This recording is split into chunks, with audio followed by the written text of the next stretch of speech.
होता है, डीसी में के तुमने न्यूमेरिकल्स पढ़े होंगे, थ्योरम पे बेस्ड न्यूमेरिकल्स पढ़े थे, उसमें हम ऐसे डीसी सप्लाई देते थे, राइट। बट अगर हम एसी की बात करें तो एसी में हम इस तरह से सप्लाई देते हैं। तो एसी में मेनली हम तीन टाइप्स के लोड यूज़ करते हैं। एक होता है रेजिस्टिव लोड, एक होता है इंडक्टिव लोड, और एक होता है हमारे पास capacitive load. Resistive load means resistance. Resistance क्या काम करता है, बताओ। Resistance, what is the function of the resistance? It opposes the flow of current, right? It opposes the flow of current. Resistor क्या करता है, करंट के फ्लो को रोकने की कोशिश करता है। इंडक्टर क्या काम करता है, इंडक्टर को हम L से डिनोट करते हैं and its unit is Henry. Inductor opposes the change in flow of current. It opposes the change in flow of current. ये बेसिकली करंट को चेंज करने से रोकता है। और ये क्या है, capacitor, and its unit is farad. तो पेपर में तुम्हें क्वेश्चन में बेसिकली इसकी यूनिट ज़्यादातर मिली हेनरी मिलती है, तो मिली हेनरी को तुम्हें एक स्टैंडर्ड यूनिट में कन्वर्ट करना होगा, that is multiplied by 10⁻³ Henry, और कैपेसिटर के केस में मल्टीप्लाइड बाय 10⁻⁶ अगर माइक्रो फेरेड है, बिकॉज माइक्रो फेरेड हमें जनरली देते हैं, तो उस केस में 10⁻⁻6 फेरेड। ओके, नेक्स्ट इज इफ अगर तुम्हारे पास एक प्लेन वायर है और एक वायर रजिस्टर वाली वायर है, in which case current can flow easily, tell me. किस केस प्लेन वायर में करंट फ्लो करेगा, राइट। इसी तरह अगर तुम्हारे पास एक प्लेन वायर है और एक इंडक्टर वाली वायर है, किस केस में तुम्हारा करंट फ्लो करेगा easily, in the plain wire और in the wire having inductor? Plain wire में, प्लेन वायर में क्योंकि उसको कोई भी रुकावट नहीं मिल रही, इंडक्टर में वो थोड़ी बहुत उसे रुकावट मिल जाएगी। तो इसका मतलब क्या है कि इंडक्टर के अंदर कुछ ना कुछ रेजिस्टेंस है, राइट। इसका मतलब क्या है, इंडक्टर के अंदर कुछ ना कुछ रेजिस्टेंस है, और उस इंडक्टर के अंदर के रेजिस्टेंस को हम क्या कहते हैं, इंडक्टिव रिएक्टेंस। उसको हम क्या कहते हैं, इंडक्टिव रिएक्टेंस। जैसे हमारे अंदर भी होता है ना, हम कुछ गलत काम करने जा रहे होते हैं तो हमें कुछ अंदर से आत्मा हमारी रोकती है कि नहीं ये गलत काम है और हमें नहीं करना। तो इसी तरह इंडक्टर के अंदर भी रेजिस्टेंस है, हमने कोई अलग से रेजिस्टेंस नहीं लगाया, ठीक है। इसके अंदर इनबिल्ट रेजिस्टेंस है जो क्या कर रहा है, उसको गलत काम करने से रोक रहा है। उससे हम क्या कहते हैं, inductive reactance. And inductive reactance is denoted by XL. XL का फॉर्मूला क्या होता है, omega L, where omega is the angular frequency, ठीक है। ओमेगा क्या है हमारे पास यहाँ पे, angular frequency. Can anyone tell what is the formula for the omega? 2 pi F. अब हम न्यू नहीं बोलते क्योंकि वो हमने ट्वेल्थ में पढ़ा था, यहाँ पे इसका फॉर्मूला होता है 2 पाई एफ। तो एक्सएल का फॉर्मूला हमारे पास कंप्लीट क्या हो गया, 2 पाई एफ एल। ओके, और एक्सएल की यूनिट क्या होती है हमारे पास, ओम, राइट। जैसे कि क्या है, रेजिस्टेंस है, मैंने बताया इंडक्टिव रिएक्टेंस क्या है, इंडक्टर के अंदर का रेजिस्टेंस, और रेजिस्टेंस की यूनिट क्या होती है, हमेशा ओम होती है, राइट। अब इसी तरह मैं एक और चीज़ कह रही हूँ कि तुम्हारे पास एक प्लेन वायर है और एक कैपेसिटर वाली वायर है, किस केस में करंट इजीली फ्लो करेगा, प्लेन वाली वायर में या कैपेसिटेंस वाली वायर में, बोलो। प्लेन वायर में। इसका मतलब क्या है कि कैपेसिटर के अंदर भी कुछ ना कुछ रेजिस्टेंस है जो कैपेसिटर को गलत काम करने से रोक रहा है, और उस कैपेसिटर के रेजिस्टेंस को हम क्या कहेंगे, that is known as capacitive reactance. Reactance मतलब एक तरह से रेजिस्टेंस है, किसका रेजिस्टेंस, कैपेसिटर के अंदर का रेजिस्टेंस। तो रिएक्टेंस को हम किससे डिनोट करते हैं, एक्स से, और कैपेसिटर का रेजिस्टेंस हो गया तो उसको हम किससे डिनोट करेंगे, एक्सी से। तो एक्सी का फॉर्मूला क्या हो गया, 1/ओमेगा सी। और क्या, क्या बोल रहे हो, कुछ बोल रहा था कोई स्टूडेंट, बोलो। वॉइस लैग हो रही है मेरी साइड से, तो नेट तुम्हारे।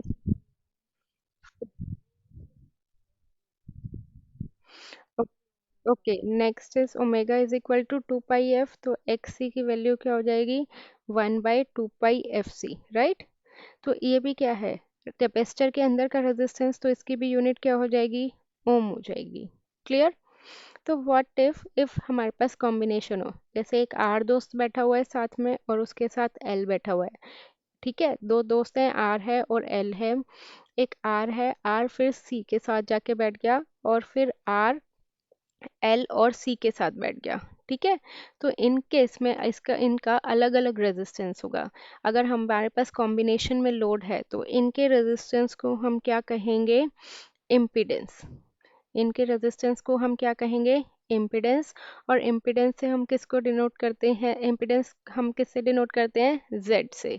ओके, अब इस केस में z का क्या फॉर्मूला हो जाएगा, root of R square plus XL square. ये तुम्हारे पास फॉर्मूले आए कहाँ से, ये भी बताऊंगी मैं तुम्हारे पास कहाँ से आए हैं फॉर्मूले, तुम्हें रटने की कोई ज़रूरत नहीं है, तुम्हें डायरेक्ट मैं बता दूंगी, फिर तुम्हें याद ही हो जाएगा।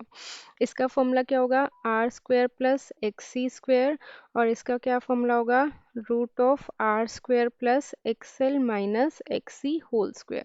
ठीक है, तो ये हमारे पास अगर आर एल और सी का कॉम्बिनेशन है तो आर भी इंक्लूड होगा, एक्सएल भी होगा और एक्स सी भी होगा। अगर हमारे पास आर और सी इंक्लूडेड है तो मतलब एल नहीं है, और एल ही नहीं है तो क्या एक्सएल होगा, नहीं होगा। तो इसलिए यहाँ पे हमारे पास एक्सएल नहीं है, यहाँ पे हमारे पास सिर्फ आर और एल इंक्लूडेड है, तो सिर्फ हमारे पास आर और एक्सएल है। ठीक है, अब नेक्स्ट आ जाते हैं इसके फॉर्मूलेस कि तुम्हें बस एक ये ट्राइंगल याद करना है, तुम्हारे एसी सर्किट के सारे फॉर्मूलेस यहीं पे ही कवर हो जाएंगे। यहाँ पे हमारे पास क्या है, फाई है। ओके, बेस में हमारे पास क्या है, रेजिस्टेंस है। और कोई मुझे बताएगा परपेंडिकुलर और हाइपोटेन्यूज में क्या है।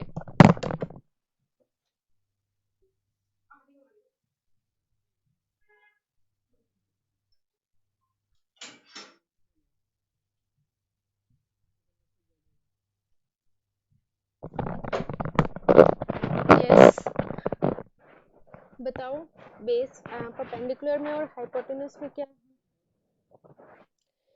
नहीं यहाँ पे क्या है, परपेंडिकुलर में एक्सएल होगा अगर आर और एल का लोड है, और अगर आर और सी का लोड है तो एक्स सी होगा। और अगर हमारे पास कॉम्बिनेशन में है आर एल सी का लोड है तो डिपेंड करता है किसकी वैल्यू ज़्यादा है, अगर एक्सएल की वैल्यू ज़्यादा है तो एक्सएल माइनस एक्ससी होता है, और एक्ससी की वैल्यू ज़्यादा है तो एक्ससी माइनस एक्सएल होता है। ठीक है, हाँ मोड ऑफ वो भी बोल सकते हैं, और इन दोनों का कॉम्बिनेशन इम्पिडेंस। ओके, अब इसमें तुम अगर पाइथागोरस थ्योरम अप्लाई करोगे तो पाइथागोरस थ्योरम क्या कहती है, हाइपोटेन्यूज का square is equal to perpendicular का स्क्वायर प्लस बेस का स्क्वायर। राइट, हाइपोटेन्यूज क्या है यहाँ पे, z, z का स्क्वायर, p क्या है यहाँ पे, एक्सएल, मैं अभी एक्सएल मान के चल रही हूँ, एक्सएल माइनस एक्सी मान लूँ, तो ये कितना हो गया, प्लस एक्सएल माइनस एक्सी का होल स्क्वायर, और बेस क्या है यहाँ पे, रेजिस्टेंस का स्क्वायर। तो जो अभी मैंने तुम्हें फॉर्मूला करवाया था इम्पिडेंस का, वही वाला फॉर्मूला आ गया हमारे पास। इसको हम फर्दर सॉल्व करेंगे तो that is z is equal to root of R square plus XL minus XC का होल स्क्वायर। ठीक है, बोलो कोई डाउट हो तो यहाँ तक। Phi is the angle between the voltage and the current. अभी फिलहाल इस ट्राइंगल में यहाँ पे कितने एंगल से है ये, तो इस वो एंगल क्या है, फाई है। फेजर डायग्राम में एग्जैक्टली पता लग जाएगा कि एग्जैक्टली फाई होता क्या है। अब मैं यहाँ से तीनों वैल्यूज निकाल सकती हूँ, साइन फाई की भी, कॉस फाई की भी, और टेन फाई की भी। पढ़ा होगा ना तुमने, sine phi cos phi tan phi, कोई बताएगा मुझे क्या वैल्यू होती है sine phi cos phi tan phi की।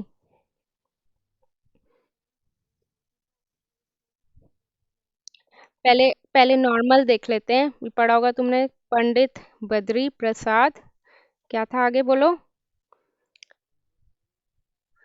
हर हर बोले, यही था ना।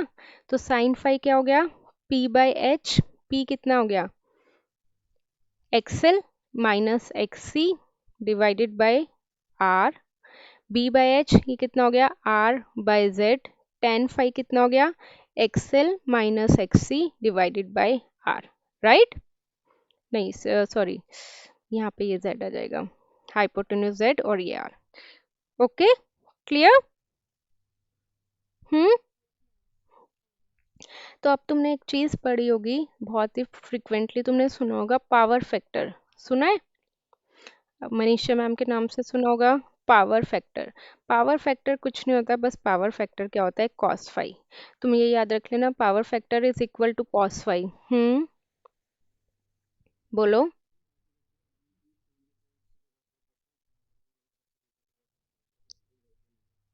ठीक है, एक बार मैं थोड़ा सा थोड़ा सा मैं अपनी सिंगल फेज स्टार्ट करवा देती हूँ, सिंगल फेज करवा देती हूँ, उसके बाद मैं ट्रांसफॉर्मर ले लूंगी। Okay, so next is power. Power power factor is cos phi. Okay, अभी तुमने कॉस फाई का फॉर्मूला पढ़ा है। कॉस फाई क्या होता है? R by Z, right. तो कॉस फाई का क्या फॉर्मूला हो गया? R by Z. तो तुम्हें सिंपल जब भी पावर फैक्टर पूछेंगे तो तुम्हारे पास दो वैल्यूज होनी चाहिए, या तो आर की या जेड की। Okay, clear? Any doubt up to here? अब इसमें हमारे पास तीन टाइप्स की पावर होती है। जैसे पावर और पावर फैक्टर में कंफ्यूज मत होना, पावर अलग चीज़ है। पावर वही है जो तुम अभी तक बचपन से पढ़ते हुए आए हो, पावर। और ये पावर फैक्टर अलग है। पावर फैक्टर बेसिकली क्या है? That is the cosine of phi. अब फाई तुम पूछोगे फाई क्या है? Phi is the angle between voltage and current. तो ये चीज़ मैं तुम्हें बाद में बताऊंगी कि कैसे वोल्टेज और करंट के बीच का एंगल फाई है फेजर डायग्राम में। ओके, अब हम आते हैं पावर पे। पावर बेसिकली मेनली हमारे पास तीन टाइप्स की होती हैं। एक होती है हमारे पास एक्टिव पावर, एक होती है हमारे पास रिएक्टिव पावर, एक होती है हमारे पास एपरेंट पावर। एक्टिव पावर को हम किससे डिनोट करते हैं? P से। रिएक्टिव पावर को किससे डिनोट करते हैं? Q से। एपरेंट पावर को किससे डिनोट करते हैं? S से। एक्टिव पावर का क्या फॉर्मूला होता है? VI cos phi. Reactive power का क्या फॉर्मूला होता है? VI sin phi.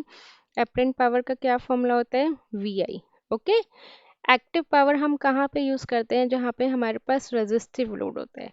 कोई बता सकता है मुझे कि हमारा रेजिस्टिव लोड कहाँ पे यूज़ होता है? हम्म, जितने भी तुम अपने घर में चीज़ें यूज़ कर रहे हो वो सारी तुम्हारी किस पे बेस्ड है? Resistive load. बल्ब, फैन वगैरह तुम यूज़ कर रहे हो तो वो क्या है? Resistive load. रिएक्टिव पावर है हमारे पास। रिएक्टिव पावर कहाँ पे यूज़ होता है? जहाँ पे हमारे पास इंडक्टिव और कैपेसिटिव लोड होता है। इंडक्टिव लोड कहाँ पे यूज़ होता है? जैसे ट्रांसफार्मर में हो गया। कैपेसिटिव लोड मेनली मोटर्स वगैरह में यूज़ होता है। और एपरेंट पावर हमारे पास कहाँ यूज़ होता है? RL, RC या फिर RLC के कॉम्बिनेशन में। तो ये सारी तीनों पावर ये तुम्हारी कहाँ पे यूज होती है? इंडस्ट्रीज में। एक्टिव पावर की यूनिट है वॉट। जैसे कहते हैं ना 5 वॉट का बल्ब है, 10 वॉट का बल्ब है, राइट।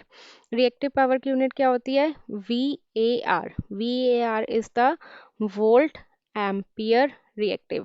ये बहुत इंपॉर्टेंट है क्योंकि एक ना एक क्वेश्चन तुम्हारा पावर से जरूर मतलब मिलेगा तुम्हें। तुम्हें क्वेश्चन दे देंगे और तुम्हें उसमें पूछा जाएगा कि फाइंड एक्टिव पावर और रिएक्टिव पावर और एपरेंट पावर। ओके, और एपरेंट पावर की यूनिट होती है के वीए। के हटा दो, VA. VA means volt ampere.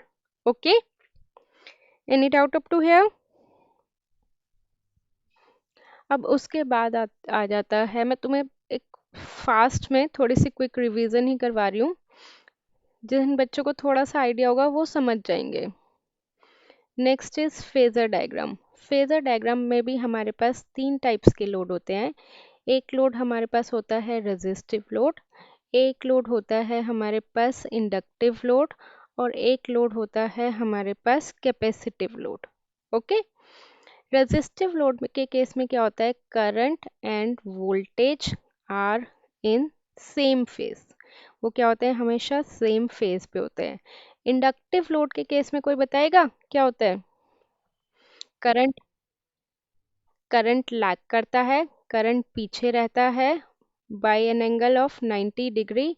अब करंट पीछे है तो वोल्टेज को हम अपने आप लिख सकते हैं आगे होगा। जैसे अब चोर और पुलिस है तो चोर आगे है तो पुलिस अपने आप ही पीछे हो गई, वो अंडरस्टूड है। तो करंट यहाँ पे पीछे है तो वहाँ पे हमारे पास वोल्टेज क्या होगी?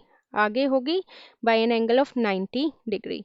कैपेसिटर के केस में क्या होता है? करंट हमेशा आगे होता है वोल्टेज से, again same by an angle of 90 degree. ठीक है, वोल्टेज क्या करेगा? लैग करेगा by an angle of 90 degree.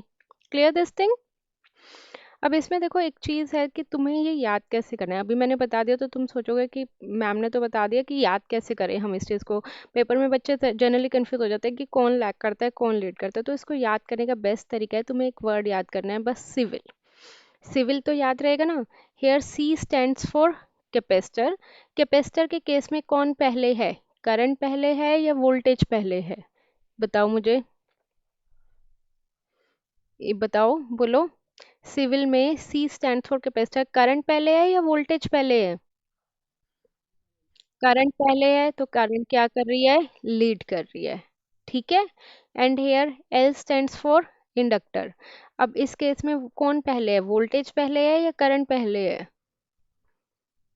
बोलो। वोल्टेज, वोल्टेज पहले है तो वोल्टेज लीड कर रहा है। ठीक है, ये पता था ये तरीका। तो ये तुम्हारे पास सिविल है। अब इसका भी पावर का भी मुझे एक तरीका याद आ गया तुम्हें बताने के लिए, सबसे बेस्ट तरीका है। तुम कभी भी नहीं भूलोगे जिंदगी में पावर। जैसे मैंने तुम्हें बताया 3 टाइप्स की पावर होती हैं। ठीक है। एक होती है एक्टिव पावर, एक होती है रिएक्टिव पावर, और एक होती है एपरेंट पावर। तो एक्टिव पावर जो होती है वो यूजफुल पावर होती है। ठीक है, यूजफुल मतलब जो तुम एक्चुअल में यूज कर रहे हो, जो तुम अपने घरों में यूज कर रहे हो। जैसे तुमने बियर का ग्लास देखा होगा, देखा है? बियर का ग्लास देखा है? नहीं देखा? चलो ठीक है, जिन बच्चों ने नहीं देखा वो इमेजिनेशन कर लो। तो जो जितनी बियर है वो एक्चुअल में बियर है। ठीक है, वो क्या है, तुम्हारी एक्टिव पावर, जो तुम पियोगे, जो तुम एक्चुअल में यूज कर रहे हो। ठीक है। और बियर के ऊपर फ्रोथ होते हैं, झाग होते हैं ना।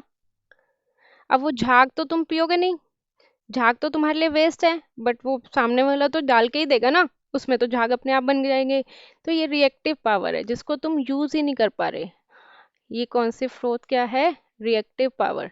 बस तुम्हें मिली तो है बट उसको तुम यूज नहीं कर पा रहे।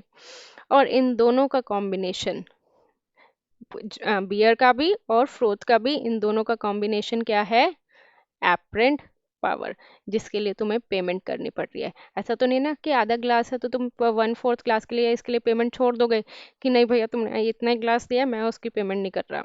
तो तुम्हें एक्चुअल में पेमेंट किसकी करनी पड़ती है, एपरेंट पावर की, विच इज द कॉम्बिनेशन। पीते किसको हो, एक्टिव पावर को, रिएक्टिव पावर को देख ही सकते हो, बस उसको यूज नहीं कर सकते। एक्टिव पावर को हम रियल पावर भी बोलते हैं, क्योंकि उस पावर को हम कंज्यूम करते हैं। जैसे रेजिस्टिव लोड है, हम ये कहते हैं ना 5 वोल्ट का बल्ब है, तो बल्ब को हमने जितनी एनर्जी दे दी उसने ले ली है ना, बल्ब को हमने जितनी एनर्जी दे दी उसने ले ली। पर रिएक्टिव पावर के केस में हम कौन सा लोड यूज करते हैं, मैंने बताया था इंडक्टिव लोड। इसको हम जितनी एनर्जी देते हैं ये हमें वापस उतनी एनर्जी दे देता है। अब तुम सोचोगे मैम ऐसे कैसे हो सकता है कि कोई लोड जिसको हम एनर्जी दे रहे हैं और वो हमें वापस दे रहे हैं, आ रहा है ना माइंड में? हम्म। तो इंडक्टिव और कैपेसिटिव लोड ऐसे ही होते हैं। मैं तुम्हें एक एग्जांपल देती हूँ। जैसे तुम फोन यूज करते हो, ठीक है, उसमें कैपेसिटर या बैटरी की फॉर्म में होता है। फोन को तुमने 100% चार्ज करा, तो तुमने फोन को एनर्जी दी, दे दी। अब तुम वापस फोन से एनर्जी ले रहे हो ना खुद यूज करके, क्या फोन ने खुद के लिए कोई एनर्जी रखी? तुमने उसे 100% चार्ज करा, तुमने उसे एनर्जी दे दी, और तुम अब उसे यूटिलाइज करो, तुम उसे यूज करो, तो तुमने उससे सारी 100% एनर्जी ले ली। उसने तो अपने पास कोई एनर्जी नहीं रखी ना। इसी तरह इंडक्टिव और कैपेसिटिव लोड होते हैं, वो जितनी एनर्जी तुम देते हो वो दूसरी फॉर्म में तुम्हें वापस कर देते हैं, खुद से वो कोई भी एनर्जी नहीं रखते। और इन दोनों का कॉम्बिनेशन क्या होता है, apparent power, that is denoted by S. Okay, clear? अब भी ये पावर भी नहीं भूलोगे।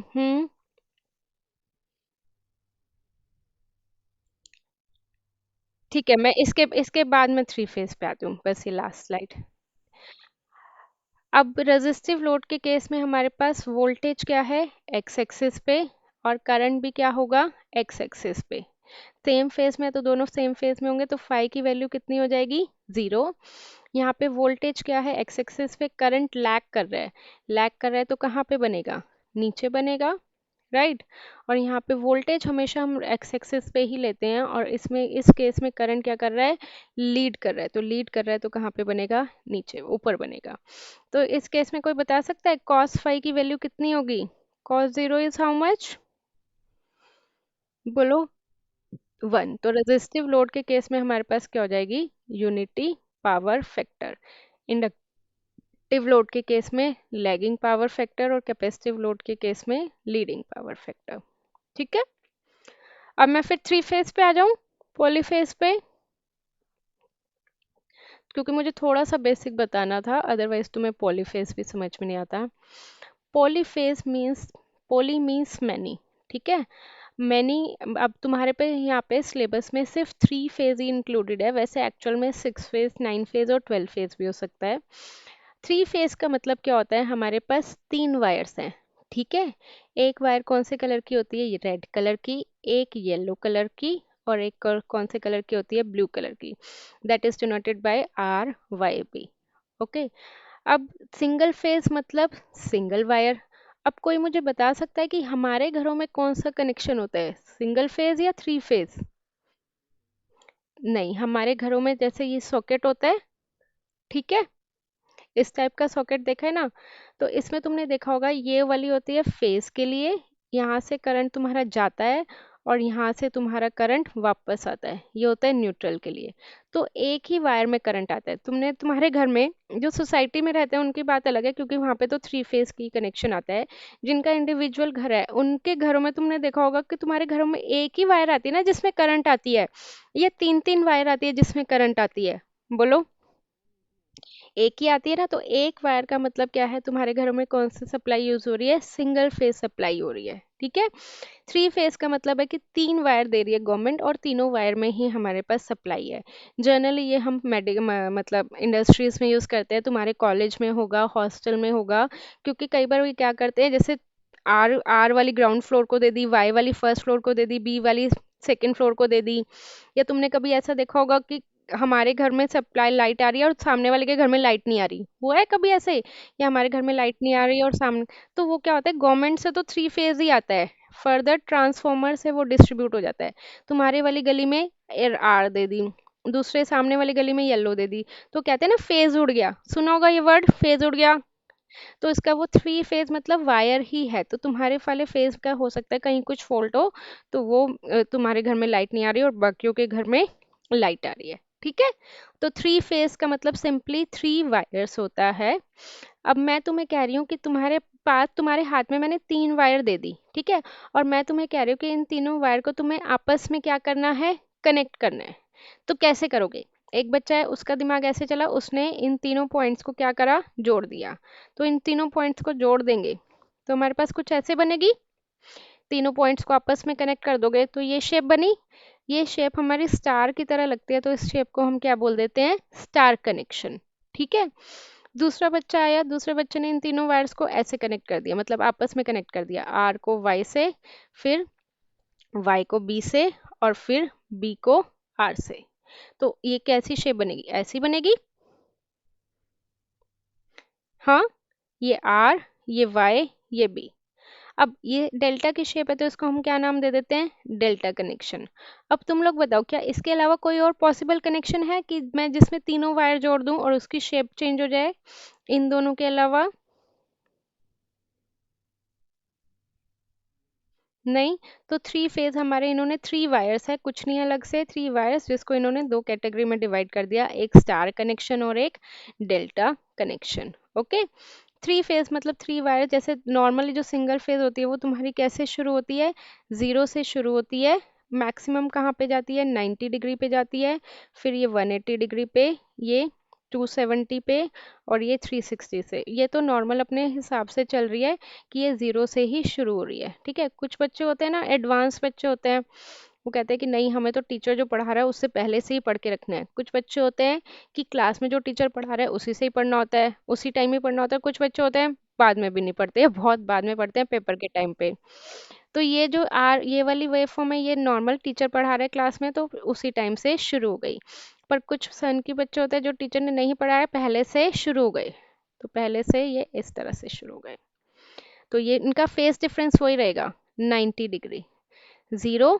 अब इसके लिए ये जीरो हो गया, मतलब वो पहले से पढ़ रहे हैं, ठीक है।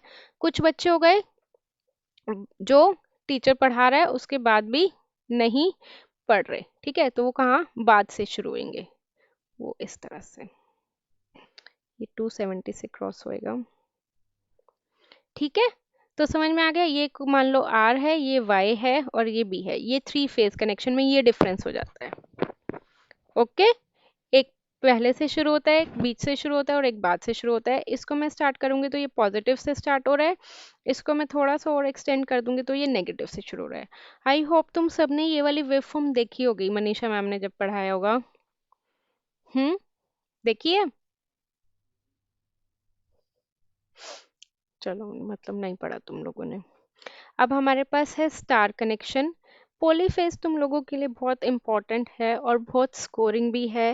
रीजन बीइंग क्योंकि इसमें सिंपल तीन ही टॉपिक्स हैं हमारे पास एक है स्टार, एक है डेल्टा और एक है पावर मेजरमेंट। ठीक है।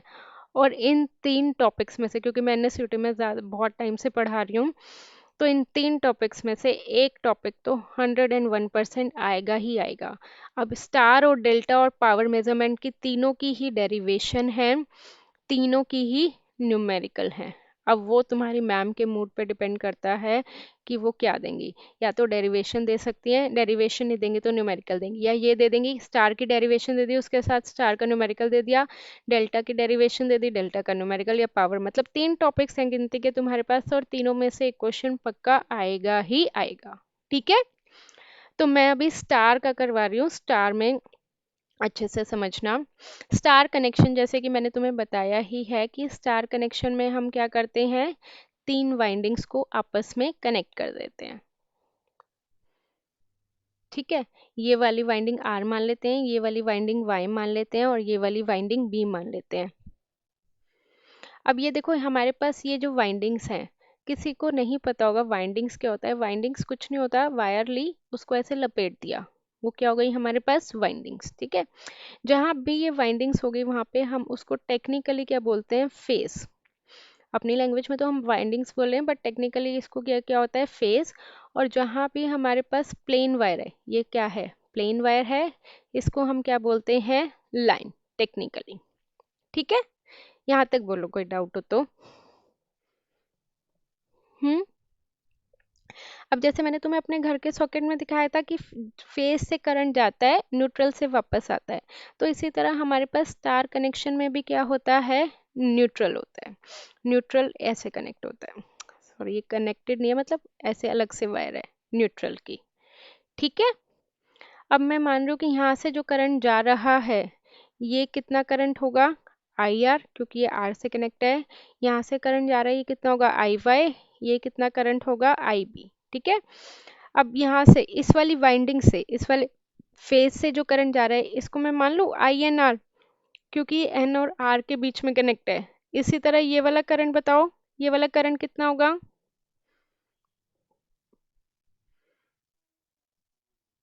और ये वाला करंट कितना होगा, आई एन बी होगा। तो जो फेज के क्रॉस से करंट जा रहा है वो कौन सा होता है हमारे पास, फेज करंट। ठीक है। फेज करंट को हम किससे डिनोट करते हैं, IPH. And IPH is I N R is equal to I N Y is equal to I N B. अब तुम सोचोगे कि मैम ने ये तीनों इक्वल क्यों ले लिए, है ना, ये तीनों इक्वल ही है, तुम्हारे सिलेबस में बैलेंस्ड लोड का ही है, अनबैलेंस्ड लोड नहीं है। बैलेंस लोड मतलब ये तीनों इम्पिडेंस की वैल्यू सेम होगी, इसकी अगर 2 ओम है तो इसकी भी 2 ओम है और इसकी भी 2 ओम है। अगर रेजिस्टेंस सेम है, वोल्टेज सेम है, तो करंट भी उसके अक्रॉस क्या होगा, सेम होगा।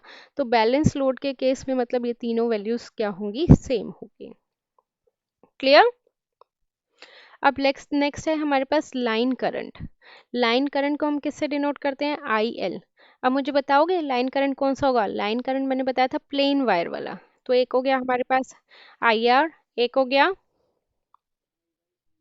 तो हम ये लिख सकते हैं I L is equal to I R is equal to I Y is equal to I B. ठीक है। बोलो यहाँ तक कोई डाउट हो तो। अब मुझे ये बताओ क्या फेज करंट और लाइन करंट इक्वल है या डिफरेंट है तुम्हारे अकॉर्डिंग, इक्वल है क्योंकि यहाँ से करंट चल रहा है और कहीं करंट डाइवर्ट ही नहीं हो रहा, कहीं करंट इधर उधर जाता तो हम मान लेते, बट यहीं से करंट चल रहा है और वो वहीं पे सीधा सीधा चुपचाप आ रहा है। जैसे तुम्हारी मम्मी ने क्या दिया कि सीधा घर से कॉलेज से घर ही आना है और कहीं नहीं जाना, तो तुम कॉलेज से निकले सीधा चुपचाप घर ही आ गए और कहीं नहीं गए। ठीक है। तो इस केस में क्या हो गया, I L is equal to I P H, की लाइन करंट और फेज करंट क्या हो गया, इक्वल। ओके। ये कौन से कनेक्शन की हम बात कर रहे हैं, स्टार कनेक्शन की। बोलो यहाँ तक कोई डाउट हो तो। हम्म। नेक्स्ट अभी मैं स्टार की ही बता रही हूँ, स्टार के केस में अब हम किसके बारे में डिस्कस करेंगे, वोल्टेज के बारे में। ये आर है, ये वाई है, ये बी है। कितने स्टूडेंट्स हैं आप, ये आर है, वाई है, और ये क्या है, बी है। ठीक है। अब वोल्टेज आर और वाई के अक्रॉस कितनी वोल्टेज होगी, वी आर वाई मान ले। वाई और बी के क्रॉस वोल्टेज कितनी होगी, वी वाई बी। और बताओ और कौन सी वोल्टेज रह गई।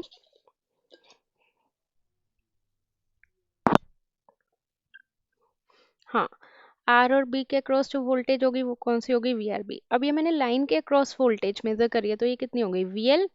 V L is equal to V R Y is equal to V Y B is equal to V R B. Right, clear. अब इसी तरह हम न्यूट्रल के अक्रॉस मेजर कर लें। ये न्यूट्रल है, तो न्यूट्रल के अक्रॉस हमारे पास कितनी वोल्टेज होगी, एन और आर के अक्रॉस वी एन आर। ये वाली बताओ कितनी होगी, वी एन। और ये वाली कितनी होगी,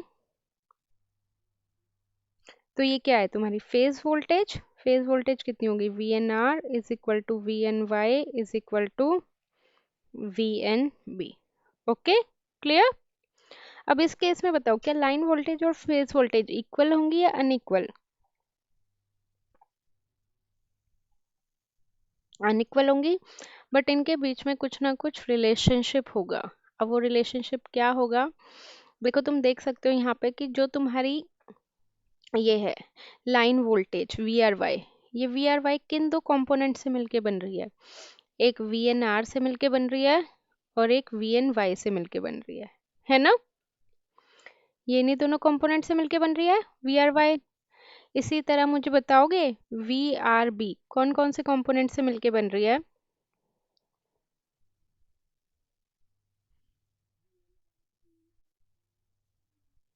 हाँ, वी एन आर और वी एन बी, बस।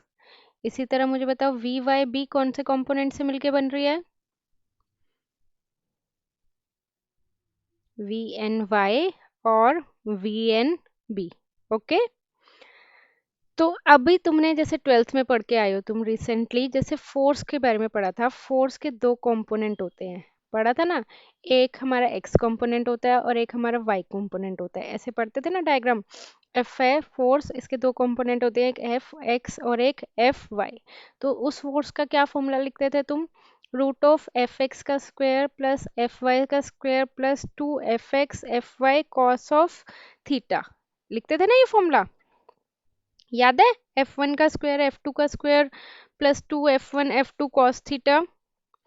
बोलो। तो इसी तरह अब हम सेम यही चीज लिखेंगे कि हमने अभी देखा वी आर वाई के दो कंपोनेंट हैं। कौन कौन से दो कंपोनेंट पढ़े हमने, एक वी एन आर और एक हमने पढ़ा वी एन वाई। तो इसके अकॉर्डिंग हमारे पास वी आर वाई का क्या फॉर्मूला हो जाएगा, V R Y is equal to root of V N R का square plus V N Y का square plus 2 VNR VNY cos of 60 degree. 60 degree मैं बाद में बताऊंगी कि कैसे है, वो फेजर डायग्राम के थ्रू पता लगेगा। बोलो यहाँ तक कोई डाउट हो तो। बेसिकली मैंने क्या बताया कि वी आर वाई के दो कंपोनेंट है, एक वी एन आर और वी एन वाई, उसको हम इस फॉर्मूले की फॉर्म में लिख देंगे। ठीक है। अब मुझे बताओ वी आर वाई तुम्हारी लाइन वोल्टेज है या फेज वोल्टेज है, और वी एन आर और वी एन वाई तुम्हारी लाइन वोल्टेज है या फेज वोल्टेज है।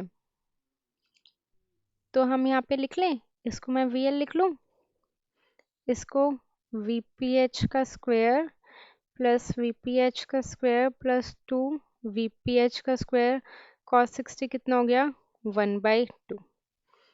ठीक है, 2 से 2 कैंसिल। मुझे बताओ फटाफट वी एल की क्या वैल्यू आ जाएगी इसको सॉल्व करके।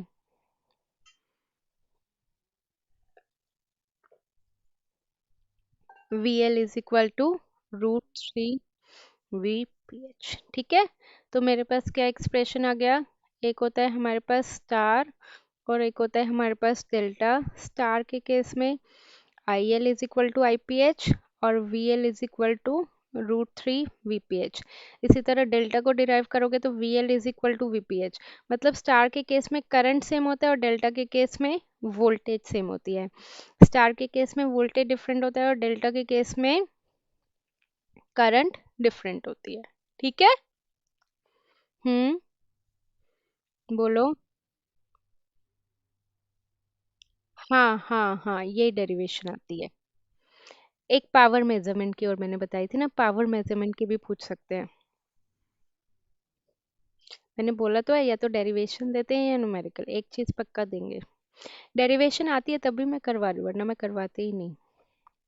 प्रीवियस ईयर पेपर्स करे हैं तुमने, उठाए हैं? हैं?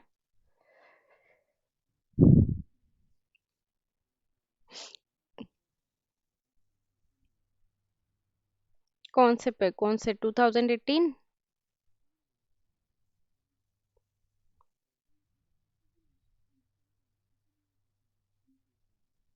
अच्छा, एक बात बताओ, पहले तुम सब मेन ब्रांच से हो, कोई भी एनएसयूटी ईस्ट और वेस्ट से नहीं है? हम्म। है ना? कुछ बच्चे हैं ना वेस्ट में? चिराग, चिराग। तो तुमने मतलब ईस्ट और वेस्ट वालों को के साथ कोऑर्डिनेशन नहीं है तुम्हारा? अच्छा चलो ठीक है, मैं वैसे ही पूछ रही थी। हाँ, क्या बोल रही थी? इसके बाद तुम्हारे पास इसमें भी एक्टिव पावर आती है। एक्टिव पावर का क्या फॉर्मूला होता है? √3 VL IL cos फाई। याद है, अभी हमने एक्टिव पावर का फॉर्मूला पढ़ा था सिंगल फेज के केस में, क्या पढ़ा था? VI cos फाई, है ना? तो अगर VL IL के टर्म्स में लोगे तो √3 आ जाएगा। बट अगर तुम चाहते हो कि फेस के टर्म्स में लो तो वो आ जाएगा 3 VPH IPH cos फाई, क्योंकि तुमसे न्यूमेरिकल में पावर भी पूछ सकते हैं। सिमिलरली रिएक्टिव पावर का क्या फॉर्मूला हो जाएगा? √3 VL IL। बोलो। रिएक्टिव पावर का भी मैंने क्या फॉर्मूला बताया था? sin phi. And apparent power का क्या हो जाएगा? √3 VL IL। अब चाहे स्टार हो चाहे डेल्टा हो, तीनों के ही, दोनों के ही केसेस में power would be same. Okay. Active power, reactive power and apparent power. अब नेक्स्ट मेन इसका फेजर डायग्राम, जिसपे मैक्सिमम बच्चे। S = √3 VLIL। नहीं नहीं नहीं, ये एस तुम्हारी एपरेंट पावर है, और एपरेंट पावर का फॉर्मूला सिंगल फेस में क्या था? VI। तो थ्री फेस के केस में क्या हो जाएगा? √3 VLIL। एक्टिव पावर का क्या फॉर्मूला था normally? VI cos phi single phase के केस में, थ्री फेस के केस में √3 VLIL। ठीक है, IL cos फाई। इसी तरह रिएक्टिव पावर का फॉर्मूला क्या था? VI sin phi. तो इस केस में, थ्री फेस के केस में √3 VLIL sin phi. Okay. Next phasor diagram, most important, जो मैक्सिमम बच्चों को समझ में नहीं आता है, बट मैं तुम्हें इतने आसान तरीके से समझाऊंगी। अब बताओ मुझे, स्टार के केस में क्या डिफरेंट था, वोल्टेज या फिर करंट? तो हमारे पास तीन तीन लाइन वोल्टेज थी, है ना? बताओगे मुझे कौन कौन सी तीन लाइन वोल्टेज थी? नहीं, लाइन वोल्टेज, वो तुम phase voltage. VRY, VYB, VRB। ठीक है, RB लिख लो, BR लिख लो, एक ही बात है। अब इनके लाइन वोल्टेज के मैंने दो कंपोनेंट बताए थे, बताए थे ना? VRY के कौन से दो कंपोनेंट थे? यहाँ देख लो। VRY के कौन से दो कंपोनेंट थे? VRY तुम्हारी किन दो कंपोनेंट से मिलके बन रही थी?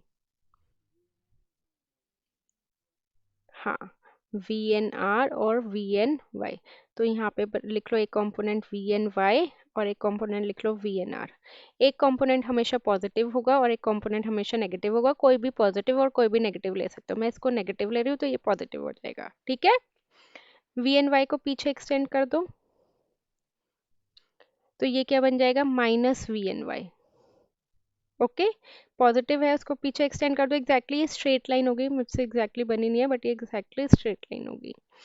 इसी तरह VNR को भी पीछे एक्सटेंड कर दो, तो ये नेगेटिव है तो ये क्या बन जाएगा? +VNR। ठीक है, यहाँ तक बोलो, कोई डाउट? Any doubt?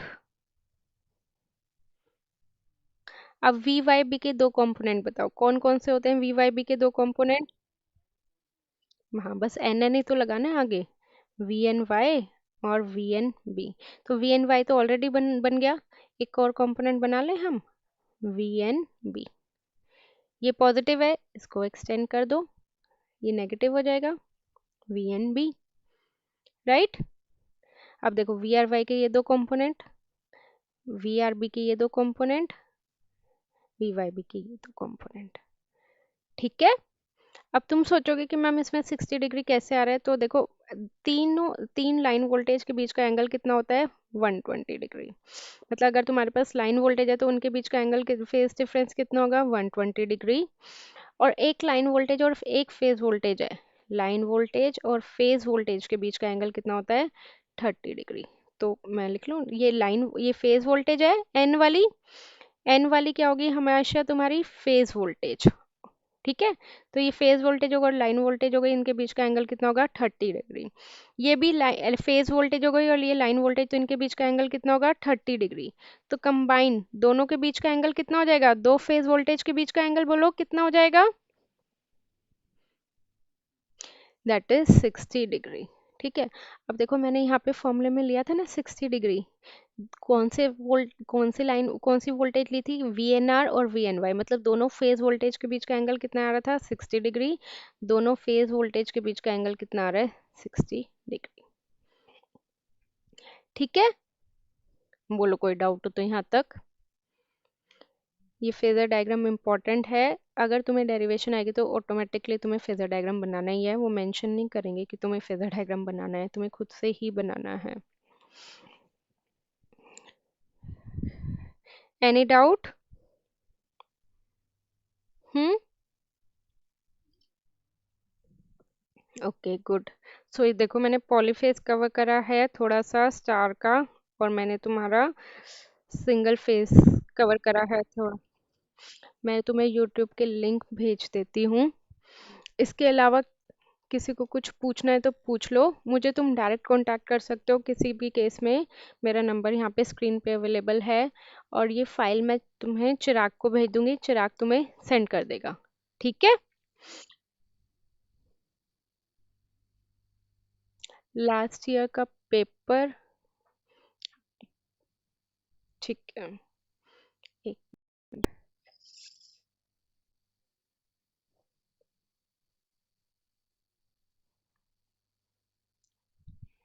एक मिनट, एक मिनट।